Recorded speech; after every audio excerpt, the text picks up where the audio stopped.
First, allow me to say that I'm very pleased that by naming this legislation after Otto Warmbier, we are able to honor him and let his family know that we will not forget him, nor will we forget the brutal, lethal treatment of this young, decent American student by the government of North Korea. There is simply no justification for the fury with which the Kim regime turned the massive power of the state on this young American man, who is alleged to have done nothing more than take a poster from a hotel. It is this kind of brutality and the ongoing fundamental depravity of the North Korean regime that will keep it from being a member of the global community of nations. This is also why the rapid acceleration in the scale and range of North Korea's nuclear and missile programs is so alarming, including the launch of 2 intercontinental ballistic missiles in July, one of which experts believe could have had the capacity to reach the continental United States.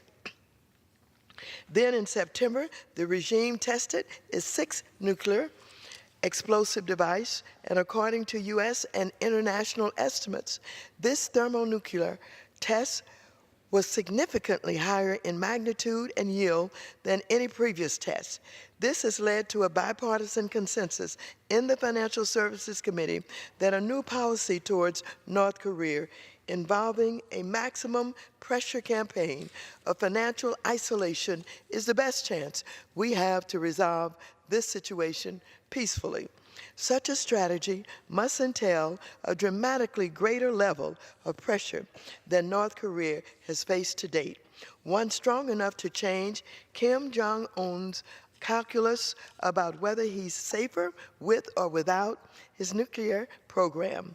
The legislation before us today, H.R. 3898, calls for just such a U.S. strategy towards North Korea, and it's one that has the advantage of presenting an option other than a military-first response. As many experts have called for, this legislation takes a page from the Iran sanctions playbook by mandating the use of secondary sanctions, which were widely credited with forcing Iran to the negotiating table. In the context of North Korea, an American program of secondary sanctions wouldn't just ban U.S. companies from doing business with North Korea. It would also force companies, individuals, banks, and governments to make a choice: stop doing business with North Korea and its enablers, or be cut off from the global financial system.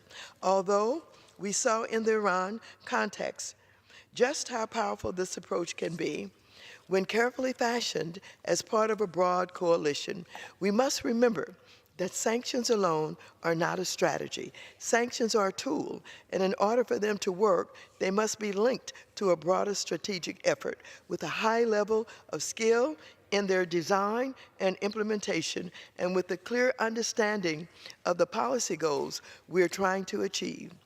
According to Adam Zubin, who formerly served as the Undersecretary of the Treasury for Terrorism and Financial Crimes, when Congress adopted a series of secondary sanction measures in 2010 aimed at containing Iran's nuclear program.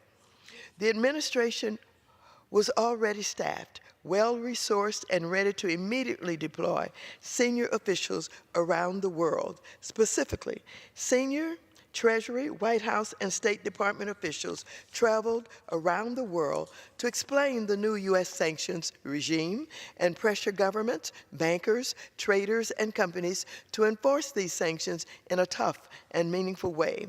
Today, there is widespread recognition that a successful strategy to isolate and pressure North Korea must not only entail the effective implementation of sanctions, but also arguably an even more complex and sophisticated degree of statecraft in order to coordinate with our allies, and in particular to convince China that we have shared objectives when it comes to addressing the increasing destabilizing North Korea threat.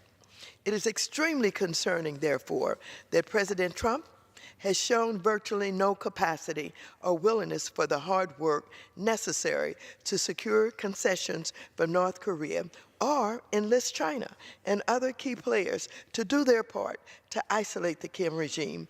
In fact, President Trump's reckless threats, his vow to destroy the Kim regime, his name-calling, warmongering, and rejection of diplomacy contradict key administration officials and leading experts who continue to stress the importance of imposing pressure on the Kim regime. It also demonstrates a commander-in-chief who lacks the discipline and quality of leadership it takes to convince our allies to join us in dealing with the North Korean threat. Given the high-stakes objectives, the lack of a unified, coherent policy from the executive branch, and concern about U.S. credibility on the global stage, I'm pleased that on this critical issue, members from both sides of the aisle were able to come together behind a concrete strategy objective to force Pyongyang into nuclear diplomacy with the goal of permanently and verifiably limiting North Korea's WMD and ballistic missile programs. With that, I reserve the balance of my time.